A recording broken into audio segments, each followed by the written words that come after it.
Impulse के क्या वही डायमेंशन और वही यूनिट होगी जो आपकी मोमेंटम की होती है, क्योंकि इम्पल्स असल में क्या है, चेंज इन मोमेंटम। तो जो इम्पल्स की यूनिट वही मोमेंटम की यूनिट, जो मोमेंटम की यूनिट वही आपकी नॉर्मल, टेंशन, फ्रिक्शन, ये सब इलेक्ट्रोमैग्नेटिक फोर्सेज हैं। ठीक है, ऐसे मत सोचना कि बस इलेक्ट्रोस्टैटिक फोर्सेज ही इलेक्ट्रोमैग्नेटिक होती हैं, ये वाली फोर्सेज भी कैसी हैं। मैंने तुम्हें बताया था, ब्लॉक के ऊपर ब्लॉक रख दो, नीचे वाले को धक्का मारो तो ऊपर वाला भी चलता है, तो उसको तो सपोर्ट मिल गया ना। उस ब्लॉक को कौन चलाता है, फ्रिक्शन चलाता है। और ग्राउंड पे ही रखी हुई किसी चीज को अगर धक्का मारना है तो वो ऑपोजिशन अपने को लगता है, यस और नो। एक्सेलरेशन जब निकालते हैं तो d/dt of omega cross r करते हैं, जिससे हमारे पास में दो तरह के एक्सेलरेशन आते हैं, एक आता है at, एक होता है, करें शुरू। तो आज का नया नया चैप्टर का क्या नाम है, Newton's laws of motion, rapid revision series में नया चैप्टर जो है वो आ चुका है ना। हाँ, इसमें एल हटाओ तो एनएम भी बन जाता है ना। बहुत बढ़िया बेटा, आप इधर देख लो। ठीक है, तो एनएलएम के अंदर बेटा सबसे पहले हम लोग सभी लॉज के बारे में पढ़ेंगे। लॉज ऑफ मोशन क्या होते हैं। लॉज ऑफ मोशन के अलावा इस चैप्टर में हम लोगों को फ्रिक्शन के बारे में भी पढ़ना होता है। ठीक है, तो लॉज ऑफ मोशन भी पढ़ना है और फ्रिक्शन भी पढ़ना है। ये दोनों ही चैप्टर जो हैं ये अपने को इसके अंदर कवर कर रहे हैं, पर हमारे लिए एक बेसिक नाम क्या है इसका, लॉज ऑफ मोशन। तो लॉज ऑफ मोशन में सबसे पहले कौन से लॉ की बात आई, फर्स्ट लॉ को याद करो, इनर्शिया के नाम से भी जानते थे। इनर्शिया और मास प्रोपोर्शनल होते थे, याद है। और फर्स्ट लॉ को गैलीलियोज लॉ ऑफ इनर्शिया भी बोलता है, और बोला जाता है कि every body continues in a state of rest और uniform motion in a straight line unless compelled by an external force to change the state. अब ये एक्सटर्नल के साथ में और क्या लगा दूं, अनबैलेंस्ड। एक्सटर्नल भी और साथ में क्या हो बेटा, तो कोई भी बॉडी रेस्ट पे रहती है या फिर एक कांस्टेंट वेलोसिटी से चलती रहती है जब तक उसके जीवन में कोई बाहरी असंतुलित बल नहीं आ जाए। एक्सटर्नल भी और अनबैलेंस भी, ठीक है ना। संतुलित तो इक्विलिब्रियम वाली कंडीशन हो जाएगी, और अगर आपने एक अनबैलेंस फोर्स लगा दिया तो उस केस में एक अलग से फोर्स दिखेगा, क्योंकि फोर्स एक वेक्टर क्वांटिटी है। कैसी क्वांटिटी है, डायरेक्शन पे डिपेंड करती है, डायरेक्शन पे डिपेंड करती है, इसीलिए अनबैलेंस भी होना चाहिए और एक्सटर्नल भी होना चाहिए। इनर्शिया क्या होती है, वो प्रॉपर्टी बॉडी की जिसके कारण बॉडी जो है वो अपोज करती है change of its state. Change of state का मतलब या तो रेस्ट पे रहना या मूवमेंट करना, समझ गए, या फिर डायरेक्शन चेंज करना। तीन तरह के इनर्शिया बताए थे, याद करो कौन कौन से इनर्शिया थे, रेस्ट का इनर्शिया और एक डायरेक्शन का, याद है ना। ये जो तीनों इनर्शिया थे इन्हीं की बात चल रही है। तो इन तीनों में अगर कोई भी चेंज है तो इसके चेंज को रेजिस्ट कौन करता है, इनर्शिया। तो इनर्शिया ज्यादा मतलब मास ज्यादा, इनर्शिया कम मतलब सिंपल, है ना। छोटी छोटी सी बातें होती है कि भाई मास ज्यादा होगा अगर किसी भी बॉडी का, इसका मतलब उसका इनर्शिया भी ज्यादा होगा।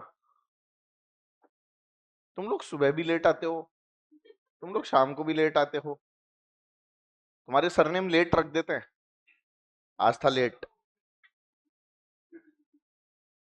है।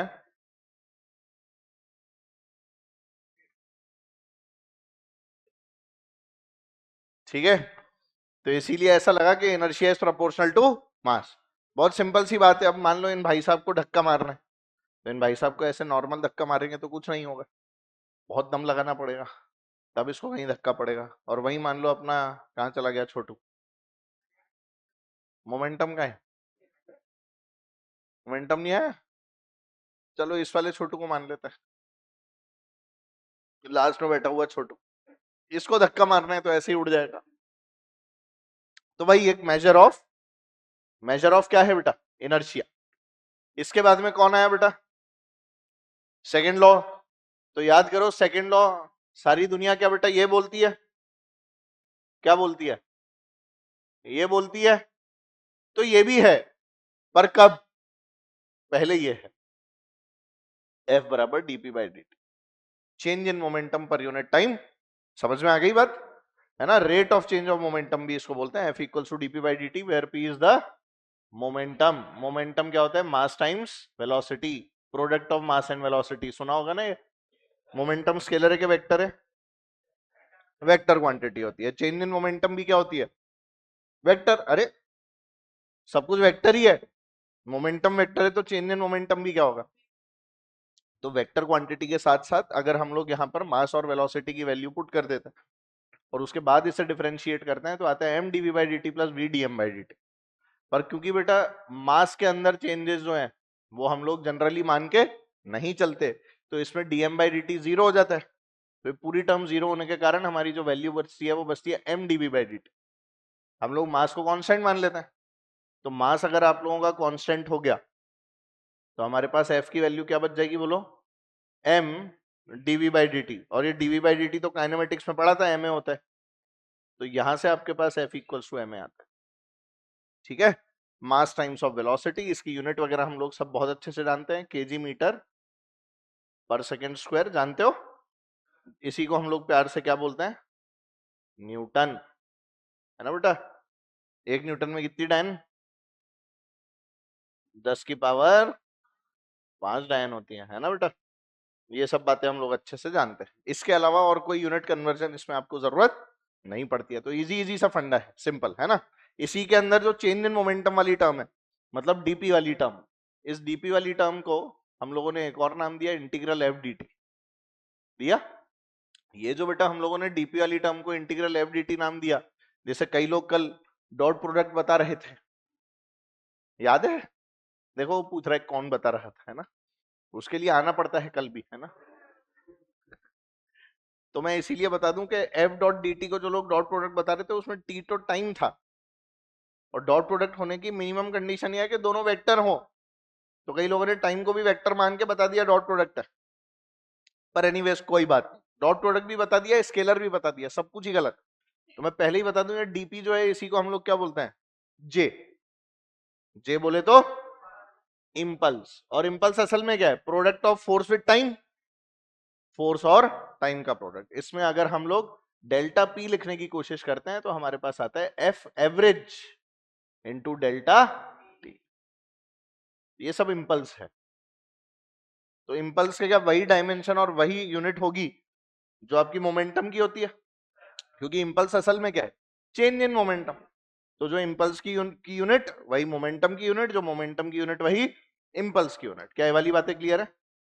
चलो भाई, इंपल्स के बारे में याद करो, ये बात बताई गई थी कि बहुत बड़ी फोर्स बहुत छोटा टाइम। तो ये फोर्स बहुत बड़ी है, टाइम बहुत छोटा है, तो अगर इसका एरिया निकालोगे एफ वर्सेस टी ग्राफ का, तो इसका एरिया क्या होगा, इंटीग्रल एफ डी टी। तो एफ टी ग्राफ का एरिया आपको क्या देता है, इंपल्स देता है, ठीक है, या ऐसा बोलो चेंज इन मोमेंटम देता है। कई क्वेश्चन आपको ऐसे देखने को मिलते हैं जिसमें फोर्स और टाइम का ग्राफ बना हुआ होता है और आपसे बोलते हैं find the change in momentum, उसमें कुछ नहीं करना होता, सीधे क्या निकालना होता है, समझ गए। मास और वेलोसिटी का नहीं मिलता है ग्राफ, क्योंकि मास तो कांस्टेंट होता है, मास और वेलोसिटी का ग्राफ मिलेगा क्या, ग्राफ किसका मिलेगा, फोर्स और टाइम का।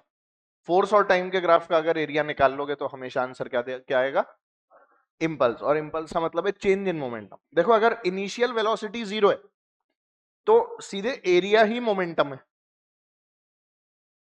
जो आपका चेंज इन मोमेंटम होगा उसमें अगर मान लो मैं ऐसा बोल रहा हूं कि पी इनिशियल की वैल्यू क्या है बेटा 0, और पी फाइनल की कुछ वैल्यू है, मान लेते हैं चलो पी, तो डेल्टा पी कितना आएगा, पी बचेगा ना बेटा, एरिया की वैल्यू भी पी होगी, एरिया की वैल्यू भी क्या होगी। तो मैं ये बोल रहा हूं कि इनिशियल से कोई फर्क पड़ा क्या, तो मैंने ये बात बोली कि इनिशियल वेलोसिटी 0 है। मैंने क्या बोला, अगर इनिशियल वेलोसिटी 0 है तो इनिशियल मोमेंटम भी क्या होगा, तो चेंज क्या वही होगा जो सीधे एरिया निकाल लोगे, एरिया सीधे निकाल लो, उसमें फिर आपको इनिशियल कैलकुलेशंस करने की जरूरत, क्या ये बातें क्लियर है। आप डायरेक्ट कैलकुलेट करोगे तो भी चेंज ही मिलेगा, पर उसमें इनिशियल 0 हो ये जरूरी, ध्यान से सुनना मैं जो बोल रहा हूं। एरिया निकाला, तो एरिया निकाला तो क्या मिला, डेल्टा पी मिला। डेल्टा पी का मिलना, इनिशियल 0 होना जरूरी। डेल्टा पी की वैल्यू मान लेते हैं 10 आ रही है, क्या आ रही है बेटा 10, मान लो ये वैल्यू आ रही है 10 केजी मीटर पर सेकेंड, आ सकती है। ये वैल्यू तो तब भी आ सकती है ना डेल्टा पी की, जब इनिशियल की वैल्यू मान लो 20 हो, सॉरी फाइनल की वैल्यू 20 हो और इनिशियल की वैल्यू 10 हो, आ सकती है ना, ठीक है। ये वैल्यू तो तब भी आ सकती है 10 के बराबर जब फाइनल की वैल्यू 50 हो और इनिशियल की वैल्यू 40 हो। जल्दी बोल, क्या जो मैंने वैल्यू निकाली है 10, इट इंप्लाइज कि जो इनिशियल मोमेंटम है वो 0 है? अगर वेलोसिटी इनिशियल 0 है तो वो 0 होगा। v0 तो मोमेंटम, यस और नो? पक्का? तो जो आपका p फाइनल है वही असल में डेल्टा p होता है। बेटा अगर p इनिशियल 0 हो गया तो जो p फाइनल है वही तो आपका डेल्टा p हो जाएगा, क्योंकि p final minus p initial में p इनिशियल क्या कर देगा? और p इनिशियल 0 कब हो सकता है? जब इनिशियल वेलोसिटी 0 है। तो डेल्टा p की जब आप कैलकुलेशन कर रहे हो और डेल्टा p की वैल्यू मान लो 50 आ गई, तो क्या p फाइनल 50 होगा? ये पूछ रहा हूं मैं। हो भी सकता है, हो भी सकता है। कब? क्लैरिटी आ रही है? 100%। यही बात पूछ रहा था, है ना? ऐसे डरो मत। कॉम्प्लिकेटेड हो गई? समझ गया ना? ठीक है। न्यूटन का तीसरा नियम, ऐसे सोच रहे हो ना क्लास में तो यहां आते आते 5 लेक्चर लगा दिए थे, हैं? इसीलिए इसका नाम क्या है? तभी तो बोलता हूं मैं, जब तुम बोलते हो ना सर कितने दिन चलेगा, के लिए अभी कर देता हूं, पर तुम मानते नहीं। ऐसे होता तो बढ़िया, 28 दिन में सिलेबस खत्म। 60 28 चैप्टर है सारे खत्म।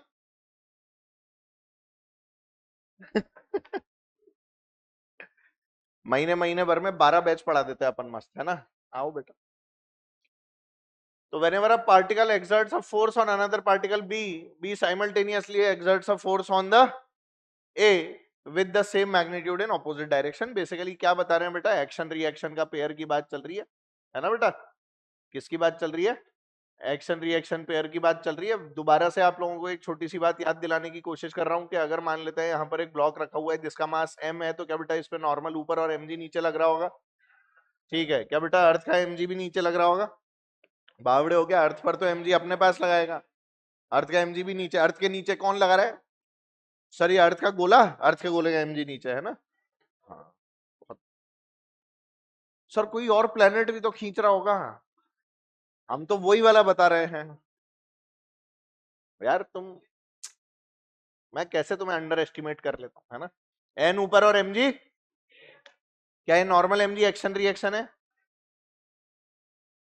कौन है एक्शन रिएक्शन? भाई जो अर्थ पे mg लगा ना, भाई इस वाले ब्लॉक ने अर्थ को अपने पास खींचा है ना। जितने से इस ब्लॉक को अर्थ नीचे खींच रही है, क्या उतने से ब्लॉक भी अर्थ को खींच रहा है? अर्थ ने ब्लॉक को कितने से खींचा? mg से। तो ब्लॉक ने भी अर्थ को कितने से खींचा? तो mg क्या है? Action reaction. समझ गए? तो इस नॉर्मल का एक्शन रिएक्शन कौन है? जो ये नॉर्मल इस ग्राउंड पे नॉर्मल लगा रही है ना बेटा? तो normal normal action reaction, mg action reaction. और इसे डायग्राम को हम लोग क्या बोलते हैं? फ्री बॉडी डायग्राम, जिसमें हम लोग सारी की सारी फोर्सेज जो है वो बना सकते हैं। याद है ना? मतलब एफबीडी की डेफिनेशन वगैरह नहीं बताऊंगा मैं, ऐसे ही जनरली बताता हुआ निकल जाऊंगा। नॉर्मल कौन सी फोर्स होती है? जल्दी बोल। कांटेक्ट होने पर आती है। क्या नॉर्मल आने के लिए कांटेक्ट जरूरी है? कांटेक्ट के साथ दबाना भी जरूरी है। कांटेक्ट होने के साथ साथ आपको कंप्रेस भी करना पड़ेगा, यानी प्रेस भी करना पड़ेगा। ऐसे ही एक और फोर्स पड़ी थी, टेंशन। टेंशन में क्या होता था? बोलो। नॉर्मल हो गई। हाँ, टेंशन में क्या होता था? रस्सी होती थी, रस्सी। तो अगर बेटा रस्सी को हम लोगों ने बाहर की तरफ खींचा तो क्या रस्सी के अंदर एक टेंशन आ जाती थी हमारे ऊपर, जो अंदर की तरफ लगाती थी? याद है? तो टेंशन क्या चाहती थी? कि रस्सी जो है वो छोटी हो जाए, कंप्रेस हो जाए। पर वो कब? जब रस्सी को खींचेंगे। ऐसे रखी रखी रस्सी जो है वो छोटी हो जाती है। ये ब्लॉक लटक रहा था, ब्लॉक लटकेगा तो बोल ब्लॉक पे नीचे क्या लगेगा? ठीक है। तो रस्सी में टेंशन डेवलप होगा और इसी ब्लॉक के ऊपर ऊपर की तरफ रस्सी क्या लगा देगी? तो इस ब्लॉक का एफबीडी बनाओगे तो ऊपर क्या लगाओगे? टी, और नीचे क्या लगाओगे? याद रखें, टेंशन बनाते रस्सी पे है, लगता ब्लॉक पे है। बनाते किस में? लगता किस में? तो ये जो हमारी इलेक्ट्रोमैग्नेटिक फोर्सेज हैं, कैसी फोर्सेज हैं ये? आपकी नॉर्मल, टेंशन, फ्रिक्शन, ये सब इलेक्ट्रोमैग्नेटिक फोर्सेज हैं। ठीक है, ऐसे मत सोचना कि बस इलेक्ट्रोस्टैटिक फोर्सेज ही इलेक्ट्रोमैग्नेटिक होती हैं। ये वाली फोर्सेज भी कैसी हैं? इलेक्ट्रोमैग्नेटिक इन नेचर होती हैं। ठीक है, एमजी कौन सी फोर्स है? ग्रेविटेशनल। एमजी कैसी है? नॉर्मल, टेंशन, फ्रिक्शन, इलेक्ट्रोमैग्नेटिक नहीं, इलेक्ट्रोस्टैटिक नहीं, इलेक्ट्रोमैग्नेटिक। ठीक है, इसके अलावा वीक फोर्सेज होती हैं और फिर न्यूक्लियर फोर्सेज होती हैं, जानते हो ना? वीक फोर्सेज शायद तुम्हें केमिस्ट्री में पढ़ाते होंगे, वॉन्डरवॉल वगैरह। और अपन न्यूक्लियर फोर्स तो अभी तुमने पढ़ ही लिया होगा। तो न्यूक्लियर फोर्सेस क्या होती हैं? स्ट्रॉन्गेस्ट होती हैं। इस बात पर डिपेंड करती हैं क्या? किस बात पर डिपेंड करती हैं? क्या चार्ज कैसा है? पक्का? Nuclear forces act between nucleons. Nucleons क्या होते हैं सर? Electron, proton, neutron. जो न्यूक्लियस के अंदर मिलते हैं वो न्यूक्लियॉन्स कहलाते हैं। अच्छा अच्छा अच्छा, इसकी वैल्यू अलग अलग होती है प्रोटॉन प्रोटॉन प्रोटॉन न्यूट्रॉन के लिए।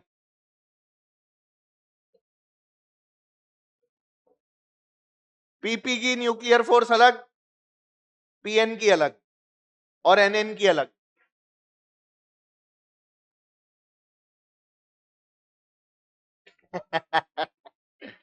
सेम होती है? स्पिन डिपेंडेंट होती है। तो अगर मान लो अलग अलग स्पिन कर रहे हैं तो फिर सेम कैसे हो? नेट फोर्स नहीं, मैं तो वैसे ही दो के बीच की बात कर रहा हूं। इन जनरल सेम होती है, इन जनरल क्या होती है? पर अगर हम लोग इसमें क्वांटम एंटेंगलमेंट की थ्योरी में चले जाएं, किसमें चले जाएं, तो हम लोग भयंकर रूप से फंस जाते हैं। मतलब हम अर्थ पे बैठे बैठे ये बता सकते हैं कि जो दूसरा पार्टिकल है, एक अर्थ पे था, मान लो वो क्लॉकवाइज घूम रहा है, तो मैं उस पार्टिकल को देख के बता सकता हूं कि दूसरा पार्टिकल एंटी क्लॉकवाइज घूम रहा होगा। पक्की बात। Quantum entanglement. तू पहले इसकी स्पेलिंग लिख, तेरे को पता लग जाएगा। तो जैसे इसकी स्पेलिंग लिखना एक बहुत मुश्किल टास्क है, वैसे ही मतलब इन चीजों को समझना भी बहुत मुश्किल टास्क होता है ना? एनीवेज, ये तो ऐसे ही बता रहा था, मैं थोड़ी बहुत स्टाइल मार रहा था। अब इधर आ जाओ। अब इधर देखो, सुनो मेरी बात। तो ये जो नॉर्मल एमजी वगैरह है, इसमें normal normal action reaction, MG MG action reaction. अच्छा, रस्सी में कौन है एक्शन रिएक्शन? टेंशन और एमजी। नजर आ गया? टेंशन और टेंशन बेटा, यहां भी तो टेंशन लग रहा है। हाँ, तो एमजी तो बेटा अर्थ वाला ही आएगा, समझ गए? ऐसा नहीं कि रस्सी में टेंशन एमजी कर दिया, टेंशन ऊपर एमजी नीचे, ऐसे नहीं कि टी और एमजी एक्शन रिएक्शन बना दिया, नहीं। रस्सी में जो टेंशन ब्लॉक पे ऊपर लग रहा है उतना ही रस्सी पे। समझ में आ गई ना बात? Action reaction pair of forces same type की होती है। Action reaction pair of forces same type की होती हैं, दो अलग अलग बॉडीज पे लगती हैं। तो अगर नॉर्मल एमजी की बात करूं, इनको बराबर बोल के तुम एक्शन रिएक्शन बोल देते तो ये तो एक ही बॉडी पे लग रही है, सेम टाइप की है। बस एक कंडीशन ट्रू होती है कि ऑपोजिट डायरेक्शन में लगी, और कुछ तो ट्रू नहीं हो रहा था, समझे? तो इसीलिए ध्यान रखना पड़ता है, नॉर्मल एमजी एक टाइप की नहीं है, ऑपोजिट में लग रही है, इक्वल है, एक ही कंडीशन फुलफिल होती है बस। अच्छा, एक्शन रिएक्शन पेयर होने के लिए टच होना जरूरी होता है? कोई जरूरी नहीं होता? कोई एग्जांपल दो। अरे electrostatic forces, gravitational forces, charges के बीच में जो फोर्स है, एक्शन रिएक्शन होता है ना, टच होना जरूरी है। अर्थ और मून आपस में रस्सी से बंधे हुए हैं, नहीं टच हो रहे हैं सर, नहीं हो रहे ना, तो भी क्या है?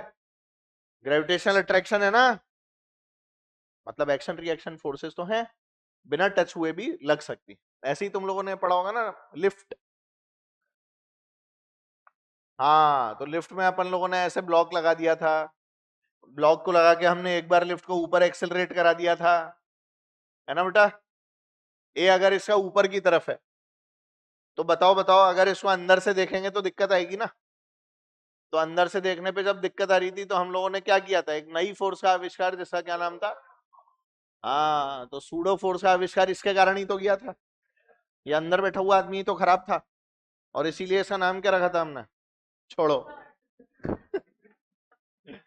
मेरा नाम बोल रहे हो?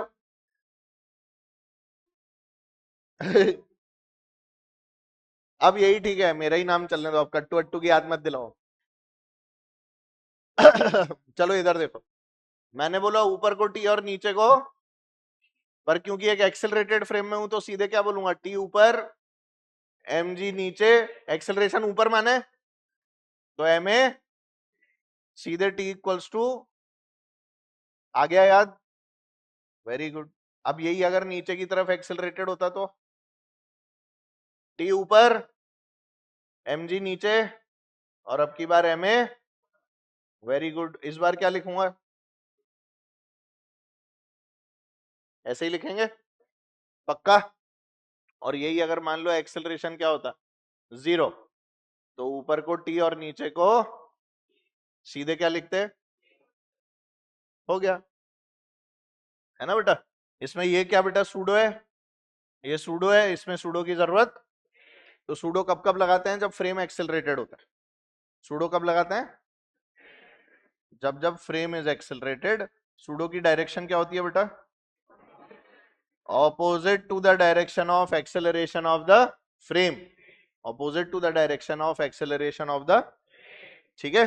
बाहर से देखें तो बहुत ही आसान है, टी ऊपर एम जी नीचे, ऊपर एक्सेलरेटेड, तो बाहर से इक्वेशन क्या लिखूंगा, T minus M G equals to M, है ना?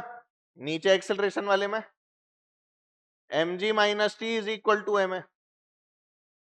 नीचे बोला मैंने, तो नीचे एक्सेलरेटेड है तो एम जी बड़ा हो गया ना, बड़ा माइनस छोटा बराबर एम है। कुछ याद नहीं आ रहा ना? आ रहा है कुछ याद? ठीक है। तो ऐसे हमारे पास एक सूडो फोर्स नाम की चीज होती थी, और इसके बाद में कौन आता है? फ्रिक्शन। तो फ्रिक्शन के बारे में सबको शायद याद होगा कि फ्रिक्शन स्टैटिक नेचर का होता था, और एक काइनेटिक नेचर का होता था, और एक रोलिंग नेचर का होता था, और एक हम लिमिटिंग फ्रिक्शन बोलते थे।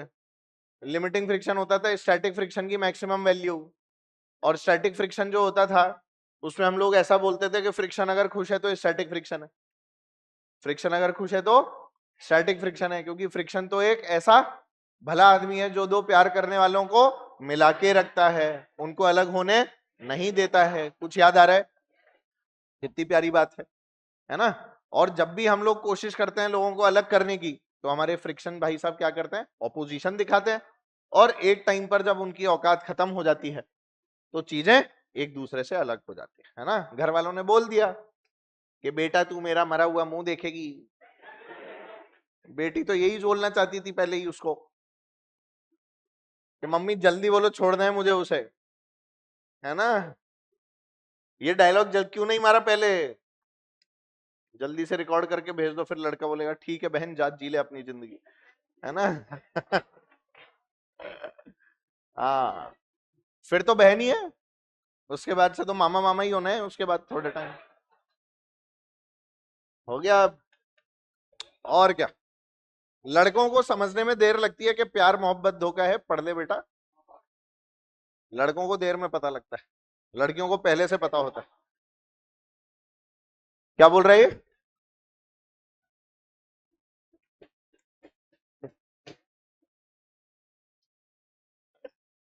इसका एक्स एक्स और एक्स वाई, इसका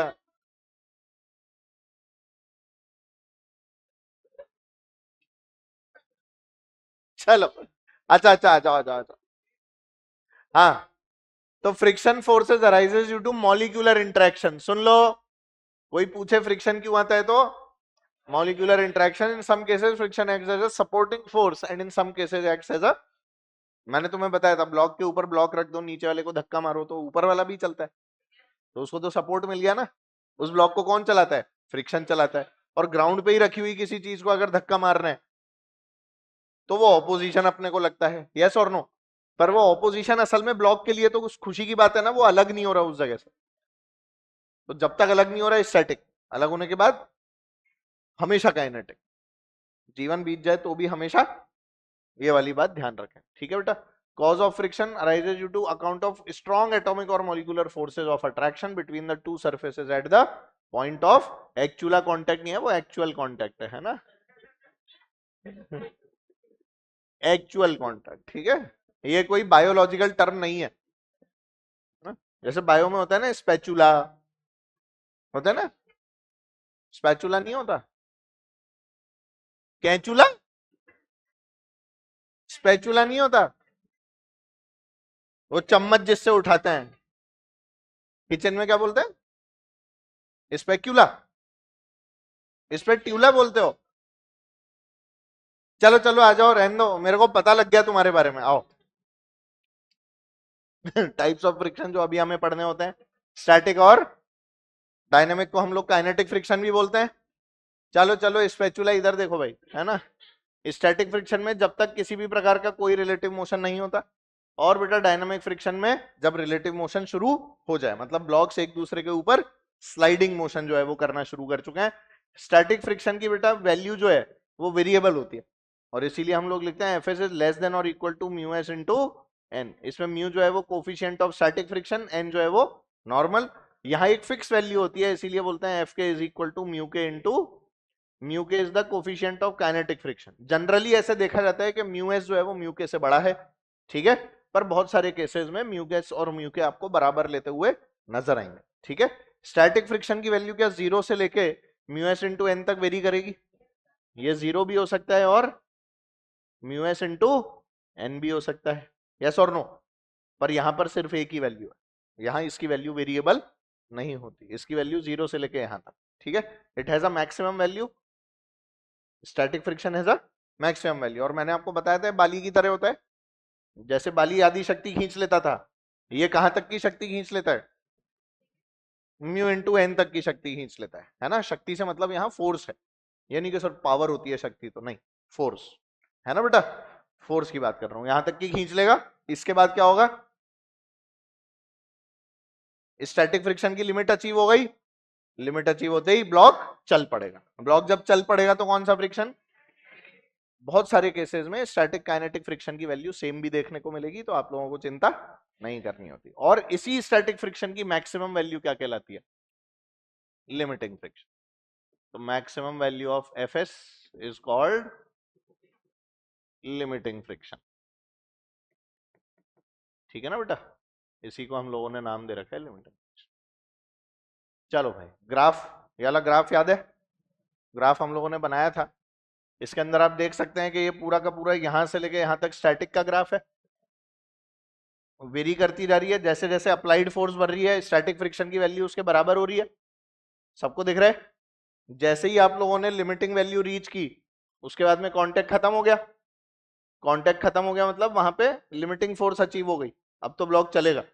तो वो जो ऐसे ऐसे वो जो बने हुए थे और ये ऐसे ऐसे सब इसमें फंसे हुए थे, ये अब कैसे हो गए, ऐसे ऐसे, और ये टूट के आगे बढ़ने लगा। ये ब्लॉक रखा हुआ है जमीन पे, रियल में जमीन स्मूथ होती है क्या, ऐसे होती है ना, तो कांटेक्ट के कारण ऐसे फंस जाती हैं चीजें, और फिर जब फोर्स लगाता है तो टूट जाती है, ठीक है। तो जब ये हो गया तो डायनामिक फ्रिक्शन या काइनेटिक फ्रिक्शन आ गया, जिसके कारण क्या हुआ बेटा, ये थोड़ी सी वैल्यू कम हुई, फिर कांस्टेंट वैल्यू, देख रहे हो। अब अप्लाइड फोर्स बढ़ाते जाओ, क्या फ्रिक्शन की वैल्यू पे फर्क पड़ेगा, कोई फर्क नहीं पड़ेगा। तो एक बार चल दिए तो कौन सा friction, only and only kinetic friction, ठीक है बेटा। स्टैटिक फ्रिक्शन कोफिशिएंट की वैल्यू बता रखी है, लिमिटिंग फ्रिक्शन की वैल्यू बता रखी है, स्लाइडिंग फ्रिक्शन या वही कौन सा फ्रिक्शन बता रखा है, काइनेटिक फ्रिक्शन की वैल्यू, जो आप लोग वैसे भी जानते हैं। इसमें याद करो अपन ने एंगल ऑफ रिपोज निकाला था, एंगल ऑफ रिपोज वो एंगल होता था जहां तक खड़े होकर हम लोग पोज मार सकते थे। तो किसी टेढ़े पहाड़ पे खड़े होने की एक लिमिट है ना, ये वही लिमिट है। किसी भी चीज को ऐसे टिकाओ तो एक लेवल तक तो वो टिकी रहेगी अपने हाथ पे, और फिर एक टाइम पे, इसके साथ भी यही हुआ बेचारे के साथ। तो ये जो एक टाइम के बाद में गिर गया, इसका मतलब एंगल ऑफ रिपोज इसका अचीव हो गया, और हमने उससे ज्यादा एंगल कर दिया था, ठीक है। तो एंगल ऑफ रिपोज के लिए सिंपल सा तरीका, एम जी साइन थीटा जो आपका नीचे लग रहा है, इसको किससे बैलेंस कर दें, फ्रिक्शन की वैल्यू मतलब म्यू एम जी, यहाँ पर नॉर्मल की value M G cos theta है ना, जैसे ही इसको बैलेंस करेंगे तो एम जी और थीटा से थीटा, एस से एस, यस सर। तो यहां से आ जाएगा बेटा बराबर म्यू, यही आपका एंगल ऑफ रिपोज है, जिसे हम लोग प्यार से बोलते हैं theta is equal to tan inverse mu. तो अगर आपका थीटा इस वैल्यू से बड़ा है, अगर थीटा आपका एंगल ऑफ रिपोज से बड़ा है, थीटा आर से बड़ा है, तो फिसल जाओगे। कम है तो बचे रहोगे, बराबर है तो जस्ट फिसलने वाली कंडीशन, बराबर है तो जस्ट फिसलने वाली कंडीशन, यही तो होता है। बराबर में जस्ट फिसलोगे, है ना, इक्वल है, बराबर वाला केस हो गया जस्ट फिसलने वाला। फिसलने वाले हो, नहीं, फिसलने वाले हो, एक्सेलरेशन 0 है। अब अगर तुमने एंगल को 0.00000 और तुम्हारी 7 पुश्ते भी क्या लगाती रहे, और मैं आके क्या लगा दूं, इतना भी बढ़ा दिया तो फिसल जाएगा। ठीक है, इसका ये मतलब होता है, ज्यादा है तो फिसलेगा ही, कम है तो टिका रहेगा। बराबर पे भी नहीं फिसलेगा, बराबर पे भी कहां फिसल रहा है, फोर्स बैलेंस किया है ना मैंने, एक्सेलरेशन निकाला है क्या, एक्सेलरेशन निकाला है क्या, बात पता। जब फिसल जाएगा तो नीचे क्या लग रहा है, mg साइन थीटा, पीछे क्या लग रहा है, म्यू mg कॉस थीटा, और ये किसके बराबर, M A, M M M, तो याद करो एक्सेलरेशन क्या आ गया था, जी साइन थीटा माइनस, खत्म। अगर फिसल गया तो, अगर फिसल गया, फिसलेगा तो ये वैल्यू है एक्सेलरेशन की, अदरवाइज तो टिका रहेगा ना। तो थीटा की वैल्यू बराबर है बेटा टेन इनवर्स म्यू की, तो टिका दो, बढ़ गई तो फिसला दो, कम हो गई तो भी टिका दो। अच्छा, थीटा अगर less than tan inverse mu है तो फ्रिक्शन क्या होगा, थीटा अगर less than tan inverse mu है तो फ्रिक्शन की वैल्यू क्या होगी,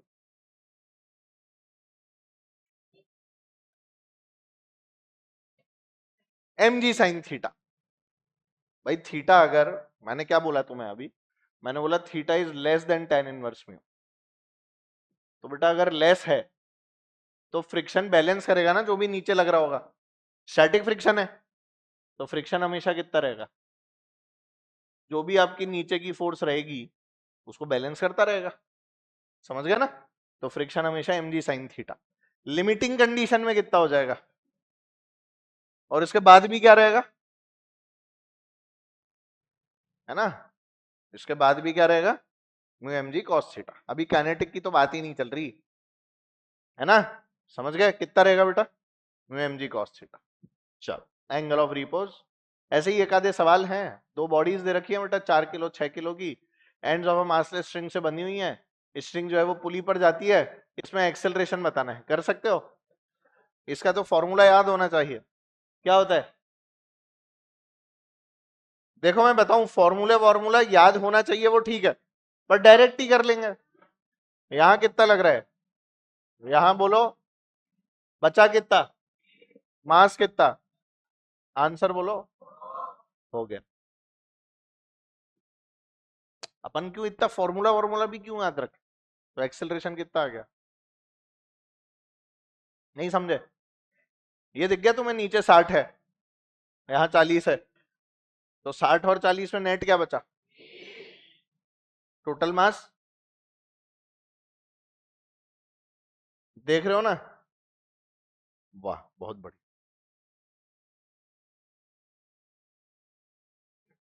particle moving with a velocity v is acted by three forces shown by the vector triangle pqr, velocity of the particle, बोलो कैसा ट्राइंगल है ये, राइट एंगल, बहुत बढ़िया, ये क्लोज ट्राइंगल है क्या, head to tail head to tail head to tail, देखो इस दिस अ क्लोज ट्राइंगल, अगर ये ट्राइंगल क्लोज्ड है तो तुम लोग मेरे को बताओ क्लोज ट्राइंगल का मतलब नेट फोर्स,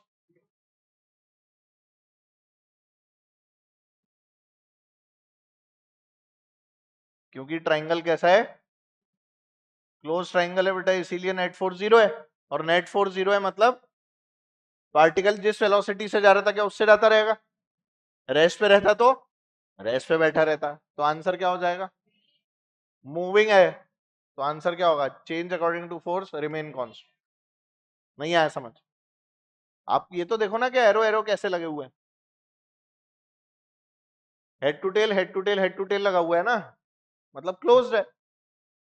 एक तो ये होता है कि भैया चलो ट्राइंगल लॉ बन रहा है, ए प्लस बी और ये बना दिया सी, तो इसमें देखो हेड टू टेल है क्या सारे, इसमें हम लोग क्या लिखते थे, ये ए है और ये बी है तो ये आर वेक्टर है।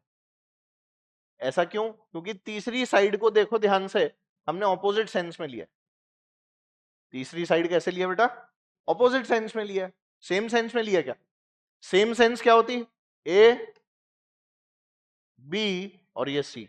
ये देखो, अब बताओ क्या ये क्लोज ट्राइंगल है? क्लोज ट्राइंगल का मतलब है नेट जीरो। समझे? किसी भी वेक्टर क्वांटिटी को अगर एक क्लोज ट्राइंगल से रिप्रेजेंट कर रहे हैं तो उसका नेट जीरो है। इंडिविजुअल वैल्यूज हो सकती हैं पर नेट क्या है? जीरो। मान ले ये वाली जो वैल्यू है ना, ये आर से लेके पी वाली जो तेरे को दिख रही है, ये वाली वैल्यू मान ले 10 न्यूटन। ठीक है, ये वाली वैल्यू भी कितनी है मान ले, तो ये 10√2 होगी। होगी क्या नहीं? और क्लोज ट्राइंगल बन रहा है। क्लैरिटी है? तो ये 10 और 10 को नेट को जीरो बैलेंस कर देगी, खत्म कर देगी इसको। ये किसी काम की, क्योंकि वेक्टर एडिशन क्या आएगा इन दोनों का, देख ये इधर है और ये इधर है, इन दोनों का नेट क्या देखो इधर आ रहा है, पी और क्यू का, पी और आर का। ये पी है ये आर है, देखो। नहीं भाई, हाँ क्यू तो अभी बनाऊंगा, अभी तो इन दोनों का नेट निकाला है। तो ये भी 10 और ये भी कितना, 10 का। अब ध्यान दे क्यू को, क्यू किधर है? क्या बेटा ऐसा है? कितना है ये? हो गया ना कैंसिल। क्लोज ट्राइंगल हमेशा नेट वैल्यू जीरो देता है। ऐसा ना हो, मतलब ऐसा, ये तो ट्राइंगल लो है, a plus B equals to R. इसमें क्लोज ट्राइंगल बनाया क्या अपन ने? तीसरी साइड देख, हेड से हेड है। इसमें कोई हेड से हेड है क्या? तो ध्यान रखना सर। इसके अंदर अगर ये डायग्राम होता तो क्या होता है? इसका आंसर हो जाता है इंक्रीज या डिक्रीज। डिपेंड करता मतलब कि फिर क्या हो रहा है। नेट आ गया ना फिर तो। अब वो अगर सेम डायरेक्शन में है, मान ले कि वेलोसिटी इधर है और मान ले फोर्स तू उल्टी डायरेक्शन में लगा रहे, तो बता क्या होता? वेलोसिटी डिक्रीज हो जाती। और अगर वेलोसिटी भी इधर है और फोर्स भी इधर है तो तेरी वेलोसिटी बढ़ जाती। इसलिए दोनों ही केस हो सकते हैं, इंक्रीज भी हो सकता है डिक्रीज भी हो सकता है। समझ गया? तब दोनों आंसर में से कोई एक होता, पर ऐसे में ऑप्शन पता है क्या बना हुआ होता? मे इंक्रीज और decrease according to the direction of force. ठीक है, अच्छा क्वेश्चन पूछा, गुड। ये समझ में आ गई कहानी? ठीक। क्या हो गया, है ना? इसके अलावा देखो हम लोग एक और चीज पढ़ते हैं जिसे सर्कुलर मोशन बोलता है। तो सर्कुलर मोशन में याद करो, तुमने एंगुलर वेलोसिटी पढ़ी थी, ये पूरा सर्कुलर वाला पार्ट है बेटा। तो एंगुलर वेलोसिटी होती थी बेटा D theta by D T omega.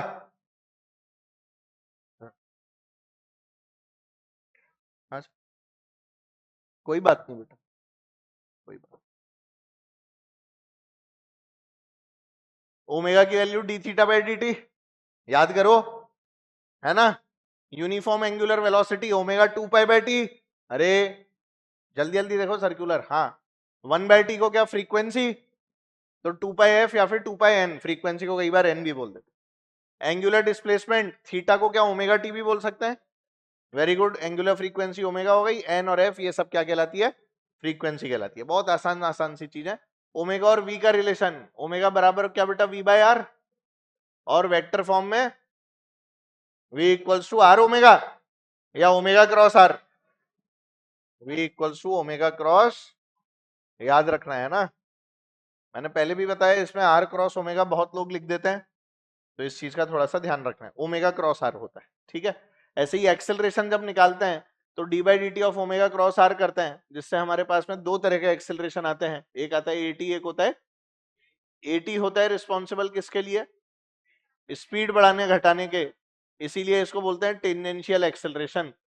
और एसी होता है आपका रेडियल एक्सेलरेशन, जिसे हम लोग सेंट्रीपिटल एक्सेलरेशन भी बोलते हैं, याद है? ये डायरेक्शन के लिए रिस्पॉन्सिबल है। ठीक है, अच्छा इसमें जरूरी कौन है, टेंजेंशियल या रेडियल? रेडियल नेसेसरी होता है ना? टेंजेंशियल तो स्पीड बढ़ाता घटाता है, पर डायरेक्शन देने के लिए सर्कुलर मोशन के अंदर radial acceleration is a must. ठीक है बेटा, बिना पैसे के झूला नहीं झूल सकते, है ना बेटा? तो यहां से पैसे मिलेंगे और पैसे देने वाली जो फोर्स होगी वो वाली फोर्स क्या कहलाएगी? Centripetal force. समझ गए? तो ये पैसे देने के लिए जो फोर्स रिस्पॉन्सिबल है वो फोर्स क्या होती है? Centripetal force. और ये वही सेंट्रीपिटल फोर्स की चर्चा हो रही। ठीक है बेटा? तो इस तरह से आपके पास में एटी की वैल्यू आ जाती है आर अल्फा, जिसे हम लोग अगर वेक्टर फॉर्म में लिखने की कोशिश करें तो ये क्या हो जाती है बेटा? Alpha cross R. जैसे इधर ओमेगा क्रॉस आर है, अल्फा क्रॉस आर। ठीक है? और एसी की जो वैल्यू है वो आ जाती है ओमेगा स्क्वायर आर या फिर, ठीक है बेटा, इन जनरल एटी की वैल्यू को हम लोग सिंपल डीवी बाई डी भी बोल सकते हैं। क्या बोल सकते हैं बेटा? D V by D. ठीक है ना? सिंपल टर्म्स में एटी की वैल्यू डीवी बाई डी भी होती है अगर अल्फा और आर की वैल्यू दी हुई नहीं है ना? चलो भाई, टेंजेंशियल एक्सेलरेशन बता दिया, D V by D alpha R. A T वो कंपोनेंट है ए का जो किसके अलोंग है? वी के। या तो उसकी डायरेक्शन में होगा या ऑपोजिट होगा या फिर जीरो होगा। अरे तभी तो स्पीड बढ़ाएगा घटाएगा। और एसी वो है जो हमेशा वेलोसिटी के परपेंडिकुलर होगा, या ऐसा बोलो कि टुवर्ड्स द सेंटर होगा। यही तो पढ़ते हो। अगर मैं ऐसे एक सर्कुलर मोशन का डायग्राम बनाऊं और ऐसे बोलूं कि भाई यहां पर एक पार्टिकल है जो सर्कुलर मोशन कर रहा था, तो यहां से ये इधर को जा रहा है, ये मान ले वेलोसिटी है। अब ये अगर इसकी वेलोसिटी है तो या तो एटी इधर होगा या फिर एटी वेलोसिटी की डायरेक्शन में होगा। अगर वी की डायरेक्शन में होगा तो क्या बेटा? वेलोसिटी बढ़ाएगा। और अगर इसके ऑपोजिट होगा तो वेलोसिटी घटाएगा। दो ही बातें हो सकती हैं। ठीक है ना बेटा? तो अगर या तो एटी इधर होगा या एटी इधर होगा, पर एसी की डायरेक्शन क्या है? फिक्स है सर, एसी हमेशा इधर होगा, है ना? एसी की डायरेक्शन हमेशा फिक्स है, वो हमेशा इधर होगा। अब अगर एटी और एसी इस डायरेक्शन में हुए तो क्या बेटा? नेट एक्सेलरेशन इधर आ जाएगा। और अगर एसी इधर और एटी नीचे हुआ तो नेट एक्सेलरेशन इधर आ जाएगा। यस और नो? वेरी नाइस, तुम तो सब जानते हो, है ना? ऐसा लग रहा है ना सब याद आ रहा है पुराना। देखो ये सब भी पढ़ाया था। मैग्नीट्यूड ऑफ नेट एक्सेलरेशन क्या? Under root A C square plus A T square. ठीक है बेटा? Maximum speed in circular motion, याद करो कि अगर रोड में बैंकिंग नहीं होती थी तो वी की value root mu G R लिखते थे। ये वही लिखा हुआ है। उसके बाद देख, बैंकिंग वाली रोड पे जिसमें फ्रिक्शन भी होता था, ये एक्सप्रेशन निकलवाए थे, ये वाला नहीं निकलवाया था, ये वाला निकलवाया था। ये सब निकलवाया हुआ है, कॉपी में पढ़ के देखोगे तो एक जगह मिलेगा। कटोरा, बैंकिंग वाला angle tan theta is equal to V square by R G. याद करो, ये सब चीजें निकलवा रखी हैं, कॉपी पलट के देखनी पड़ती है, एक बार सब आ जाता है। ठीक है? एंगल ऑफ बैंकिंग, बंकन कोण। ठीक है बेटा? ये वैल्यूज निकाली हुई हैं आपके पास में, कोई ऐसी दिक्कत नहीं है। बेंडिंग ऑफ साइक्लिस्ट वही वाला बेटा, tan theta equals to V square by R G. Cyclist कितना बेंड करेगा किसी भी कर्व को लेने के लिए, है ना? Tan theta. वर्टिकल प्लेन का सर्कुलर मोशन याद है? अरे वर्टिकल सर्कुलर मोशन, तो इस यू की मिनिमम वैल्यू क्या होगी पूरा वर्टिकल सर्कल के लिए? Under root 5 GR। कुछ याद नहीं आ रहा? पूरे वर्टिकल सर्कल के लिए याद आ रहा है कुछ? ये हमने WP के एंड में पढ़ा था, है ना? पर वो सर्कुलर इसी के अंदर बता दिया है मैंने पूरा, है ना? इसी प्रकार से हम लोग टेंशन वेंशन भी निकालते थे, याद है कुछ? टेंशन कितनी आती है? 6 mg इन कंडीशंस में। तो टेंशन यहां पर अगर इसको T1 बोला, इसको क्या बोला बेटा अगर? T2, और यहां पर क्या बोली? T3। तो T3 बोलो 0, T3 तो क्या हो जाएगी? इसी कंडीशन के अंदर तो ये वैल्यू आई थी, है ना? या ऐसा बोलो कि यहाँ पे T3 इज ग्रेटर देन और इक्वल टू 0, है ना बेटा? ये कंडीशन से ही तो यू मिनिमम निकली थी, तो ये कंडीशन से ही आ गई। अच्छा T1 बताना, under root sorry 6 mg। T2 बोलो। हाँ, 3 कम होते थे, याद है? और वेलोसिटी कितनी कितनी कम होती थी? तो यहां अगर मैं वेलोसिटी लिखूंगा v, तो ये वैल्यू क्या आती थी? Under root 3 GR। और यहां बोलो रूट GR। कुछ याद आया? हाँ, ये सब चीजें याद हैं। यहाँ दो दो कम करो, और यहाँ टेंशन में, अच्छा अगर यहाँ टेंशन 12 mg आ जाती तो यहाँ क्या आती? 9। और यहाँ क्या आती? 6। 3 कम। यही बोल रही थी ना तू? हाँ चुप। यहाँ 12 तो यहाँ 9 तो यहाँ 20 तो यहाँ, जानते हो ना? ये सारे रूल सब लोग जानते हैं, बहुत बढ़िया। ये सारी कंडीशन यहाँ लिखी हुई हैं। Condition to complete vertical circle greater than equal to √5 GR। U की वैल्यू अगर ये है तो सी के ऊपर टेंशन 6 mg, बी पे वेलोसिटी √3 GR, इस पर वेलोसिटी सी यानी top most point √GR। T की वैल्यू अगर ए से बी मतलब यहां लिखूंगा तो टी इधर, mg नीचे, mg cos थीटा, और अगर इसी पर बैठ के लिखूंगा तो mv²/r बाहर लगेगा। तो यहां और क्या लग गया, mv²/, तो देखो क्या लिखा है, दिख रहा है।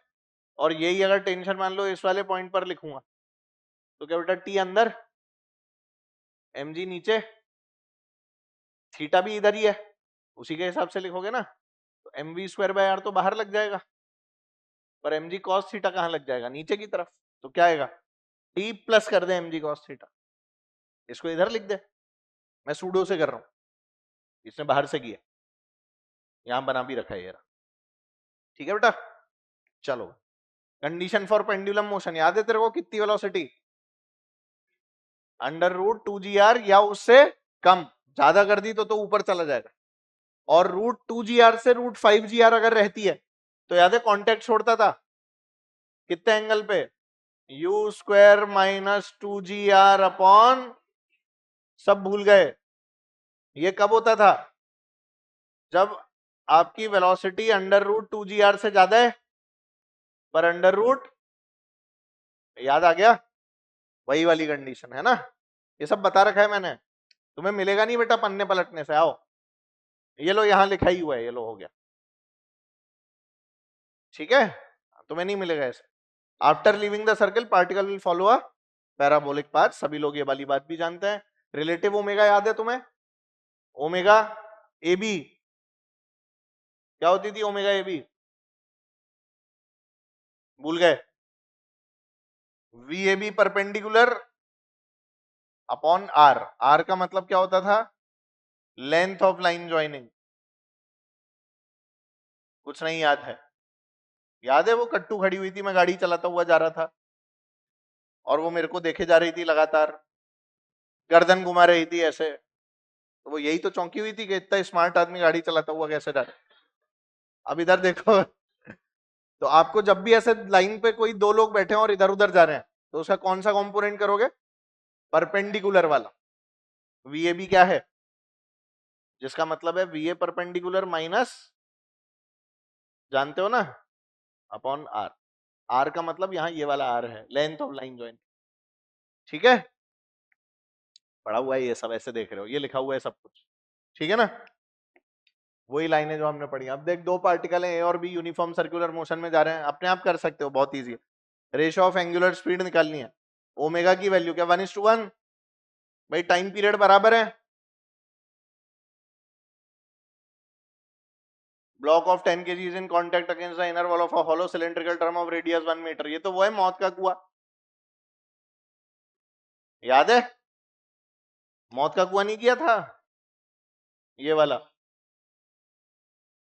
यहां पर क्या लग रहा है, फ्रिक्शन का कोफिशिएंट दिया हुआ है, तो मिनिमम ओमेगा क्या होगी, जितने से घुमाते रहे, क्या लिखते थे इक्वेशन, यहां क्या लगता था नॉर्मल, नीचे क्या लगता था mg, बाहर क्या लगेगा m⍵²r, ओमेगा निकालना है ना बेटा, तो इसलिए m⍵²r लिखा है, वेलोसिटी निकालनी होती तो mv²/r लिखता, याद है, ठीक है भाई, m⍵²/r और नॉर्मल बराबर, और ऊपर को क्या बचा रहे इसे, क्या बेटा, फ्रिक्शन की वैल्यू याद करो, ग्रेटर देन और इक्वल टू क्या होनी चाहिए, और फ्रिक्शन की value mu into N, N की वैल्यू कितनी है इस बार, n is equal to m⍵², और फ्रिक्शन कितना, म्यू इंटू, ये वाली वैल्यू यहां पे पुट कर सकते हैं, ओमेगा।